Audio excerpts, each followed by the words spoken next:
Hello friends, Ramya வீட்டு சமையலுக்கு உங்களை வரவேற்கிறேன். இன்றைக்கு சூப்பரான ஒரு சீ ஃபுட் மீல் ரெசிபி நான் பண்ணியிருந்தேன். அதில் வந்து நான் உங்களுக்கு ஒரு ரெசிபி ஷேர் பண்ணுறேன். ப்ரான் 65 மட்டும் இன்றைக்கு நான் உங்களுக்கு ஷேர் பண்ணுறேன். நான் ப்ரான் 65, ப்ரான் பெப்பர் ஃப்ரை, அதே மாதிரி ஃபிஷ் 65 பண்ணியிருக்கிறேன். அப்புறம் ரைஸு, ஒரு வெஜிடபிள் வச்சுருக்கிறேன், பொடி காரலில் ரசம் வச்சுருக்கிறேன். இதுதான் நான் வந்து பண்ண மீல். இந்த மீலில் இருந்து நான் உங்களுக்கு இன்றைக்கி ப்ரான் 65 மட்டும் உங்களுக்கு ஷேர் பண்ணுறேன். 65 பண்ணுறதுக்கு எப்போவுமே கல்ட்ரா ப்ரான் நல்லாயிருக்கும். கல்ட்ரா ப்ரான் பார்த்திங்கன்னா கிலோ எப்போவுமே வந்து 400லேருந்து 350 அந்த ரேட்டில் தான் வந்து காசிமேட்டில் கிடைக்கும். உங்களுக்கு குவான்டிட்டியும் கரெக்டான அளவு கொடுப்பாங்க. அங்கே வந்து நீங்கள் வாங்கிட்டு வந்தீங்க அப்படின்னா இதே மாதிரியே 65 ஃப்ரை பண்ணுங்கள். நான் 65 மசாலா வந்து கண்டிப்பாக வந்து உங்களுக்கு ஷேர் பண்ணுறேன். இந்த வாரத்துலேயே நான் உங்களுக்கு ஷேர் பண்ணிடுறேன். 1 table spoon 65 masala, 2 table spoon Kashmiri chilli powder போட்டிருக்கிறேன். தேவையான உப்பு, ஒரு பாதி எலுமிச்சம்பழ ஜூஸ் இவ்வளோ சேர்த்துட்டு கொஞ்சம் தண்ணி சேர்த்து இதை வந்து மசாலாவை நமக்கு நல்லா கெட்டியாக கலந்துக்கலாம். இது வந்து எவ்வளோ ப்ரானுக்கு அப்படின்னு பார்த்திங்கன்னா, இது வந்து 1 கிலோ ப்ரான் வரைக்கும் இந்த மசாலாவில் நம்ம வந்து மிக்ஸ் பண்ணி 65 பண்ணலாம். ஒரு 1/4 டீஸ்பூன் அளவுக்கு இஞ்சி பூண்டு விழுதும் சேர்த்துருக்குறேன், சொல்ல மறந்துட்டேன். இப்போ இது எல்லாத்தையுமே கலந்துக்கலாம். இதில் வந்து 1 கிலோ ப்ரானோ அல்லது 1 கிலோ மீனோ வந்து நம்ம வந்து 65 பண்ணுறதுக்கு கரெக்டாக இருக்கும்.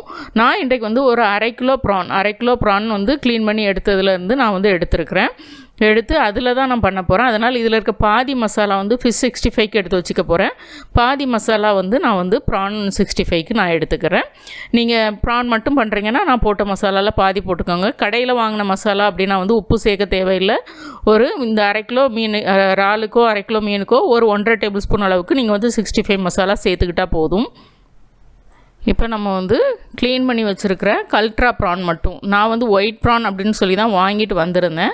அதில் வந்து பார்த்திங்கன்னா ஒரு 400 கிராம் அளவுக்கு வந்து கல்ட்ரா ப்ரானும் 600 கிராம் ஒயிட் ப்ரான், இந்த அளவு தான் அதில் இருந்தது. நான் ஒயிட் ப்ரான்லாம் வந்து பெப்பர் ஃப்ரை பண்ணுறதுக்கு எடுத்து வச்சுருக்கிறேன், ஷாலோ ஃப்ரை பண்ணுறதுக்கு. கல்ட்ரா ப்ரானை வந்து நான் வந்து டீப் ஃப்ரை வந்து 65 பண்ண போகிறேன். 1-2 ப்ரான் வந்து இது கூட சேர்த்துக்கிறேன். ஏன்னா கல்ட்ரா ப்ரான் குறைய இருக்கிறதுனால ஒயிட் ப்ரான்லேருந்து கொஞ்சம் சேர்த்துக்கிறேன். இது எல்லாமே சீ ப்ரான் தான், கடலில் இருந்து கிடைக்கக்கூடிய ப்ரான். கடல்ல இருந்து கிடைக்கக்கூடிய ப்ரானில் ருசி ரொம்பவே நல்லாயிருக்கும். வளர்ப்புறாலே சாப்பிட்டுட்டு இருந்தீங்கன்னா உங்களுக்கு இந்த இறாலோட ருசி தெரியாது. அதனால் எப்போது காசிமேடு, பட்டினப்பாக்கம், நொச்சிக்குப்பம் போனீங்கன்னா சீ ப்ரான் கிடச்சிச்சின்னா கண்டிப்பாக வாங்கி ட்ரை பண்ணுங்கள். இப்போ வந்து நான் வந்து எடுத்து வச்சுருந்த மசாலா, பாதி மசாலாவில் ஃபஸ்ட்டு வந்து இந்த ஒரு 400 கிராம் அளவுக்கு இருக்கிற ப்ரான், அதாவது க்ளீன் பண்ணதுக்கப்புறம் வந்து இதில் வந்து 400 கிராம் இருக்குது. அந்த ப்ரானை இதில் வந்து நல்லா புரட்டிக்கிறேன். இந்த 65க்கு வந்து சின்ன குட்டி வளர்ப்புறாலும் நல்லா தான் இருக்கும். அதில் இருக்கிறதுல பெரிய சைஸ் வாங்கிக்கோங்க. வளர்ப்புறால் வனாமி வாங்கினீங்க அப்படின்னா அதுலேயும் 300க்கு மேலே இருக்கும். கடைசி சைஸ் பெரிய சைஸ் அந்த ப்ரான் வாங்கி பண்ணுங்கள், நல்லாயிருக்கும். நான் மசாலா போட்டு ஒரு 5 நிமிஷம் ஊற வச்சதுக்கப்புறம் நான் வந்து திரும்ப ஒரு 2 டேபிள் ஸ்பூன் கார்ன்ஃப்ளவர் சேர்த்துக்கிறேன். கொஞ்சமாக தண்ணி தேவைப்பட்டால் தெளிச்சுக்கோங்க, இல்லாட்டினா விட்டுடலாம். இப்போ எனக்கு கொஞ்சம் தண்ணி தேவைப்பட்டுச்சு, 1 டேபிள் ஸ்பூன் அளவுக்கு அந்தளவுக்கு சேர்த்துட்டு நல்லா கலந்துட்டு இதை வந்து ஒரு 10 நிமிஷம் அப்படியே மேரினேட் பண்ண விட்டுருங்க.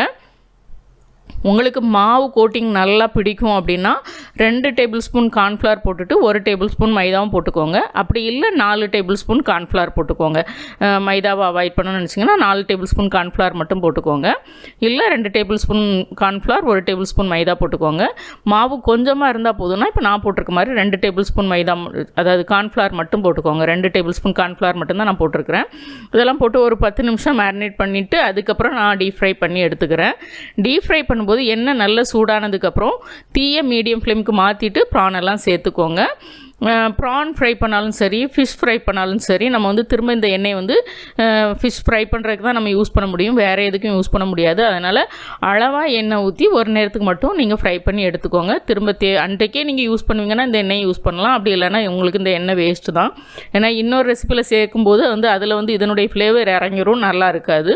அதனால் அளவாக எண்ணெய் வச்சு கொஞ்சமாக போட்டு ஃப்ரை பண்ணி எடுத்துக்கோங்க. அதே மாதிரி சொன்ன மாதிரி நீங்கள் மீடியம் ஃப்ளேமில் தான் வந்து சீ ஃபுட்டை ஃப்ரை பண்ணி எடுக்கணும். எண்ணெய் சூடானதுக்கப்புறம் ஹை ஃப்ளேமில் வச்சிங்கன்னா டக்குன்னு வெளியில் தீஞ்சிரும், உள்ளே வெந்திருக்காது. 65 அப்படி கிடையாது, ஹை ஃப்ளேமில் தான் ஃப்ரை பண்ணணும். நான் 65, அதாவது சிக்கன் 65 போட்டிருக்கும்போது சொல்லியிருக்கிறேன். அது ஹை ஃப்ளேம்லேயே தான் கடைசி வரைக்கும் ஃப்ரை பண்ணி எடுக்கணும். அப்படின்னா தான் அது நல்லா டெண்டராக நமக்கு வந்து நல்லா மேலே கிறிஸ்பியாகவும் உள்ள டெண்டராகவும் நல்லா ஃப்ரை பண்ணி வரும். ஆனால் சீ ஃபுட்டுக்கு அப்படி கிடையாது. மீடியம் ஃப்ளேமில் மாற்றிட்டு அதுக்கப்புறம் நீங்கள் வந்து சீ ஃபுட் சேர்த்துக்கோங்க.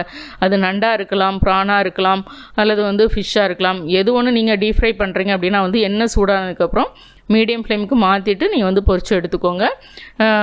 மாவு கோட்டிங் உங்களுக்கு நிறைய வேணுன்னா நான் சொன்ன மாதிரி அளவுகளில் நீங்கள் சேர்த்துக்கோங்க. எனக்கு மாவு கோட்டிங் கம்மியாக இருக்கணும், அதனால் நான் வந்து 2 டேபிள் ஸ்பூன் கார்ன்ஃப்ளவர் மட்டும்தான் இந்த அளவுக்கு சேர்த்துருக்குறேன். 400 கிராம் ப்ரானுக்கு தான் நான் சொல்லியிருக்கிறேன். இப்போ இது எல்லாமே ஃப்ரை ஆகிடுச்சு, எடுத்துடலாம். இன்னொன்று வந்து என் ஹஸ்பண்டுக்கு பார்த்திங்கன்னா ப்ரான் வந்து எப்போவுமே அலர்ஜி அப்படின்றதுனால அவ்வளோவா சாப்பிட மாட்டார். ஒரு ப்ரான் சாப்பிட்டாலே தொண்டையில் பிடிக்கும் அப்படின்னு சொல்லிட்டு சொல்லுவார். அது சீ ப்ரானாக இருக்கலாம் அல்லது வந்து வளர்ப்புறாலாக இருக்கலாம். வளர்ப்புறாலாம் சுத்தமாக எடுக்கவே முடியாது.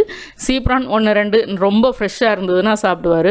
அப்படி பார்க்கும்போது இந்த டீப் ஃப்ரை நான் பண்ணியிருந்த அன்றைக்கு சாப்பிட்டுட்டு என்னை ஒன்றுமே செய்யலைன்னு சொல்லிட்டு நல்லாவே சாப்பிட்டாரு. அதனால் ஒருவேளை உங்களுக்கு ப்ரான் அலர்ஜி இருக்குது, சாப்பிட்டா ஒரு மாதிரி தொண்டையில் இருக்கிற மாதிரி இருக்குது அப்படின்னா வந்து நீங்கள் ப்ரானை வந்து இந்த மாதிரி டீப் ஃப்ரை பண்ணி சாப்பிட்டு பாருங்கள், உங்களுக்கு ஒத்துக்கும்னு நான் நினைக்கிறேன். ஏன்னா வந்து அவருடைய ஃபீட்பேக்கை நான் உங்களோட ஷேர் பண்ணுறேன், அவ்வளோதான். பிடிச்சிருந்ததுன்னா கண்டிப்பாக நீங்கள் வந்து ட்ரை பண்ணி பாருங்கள்.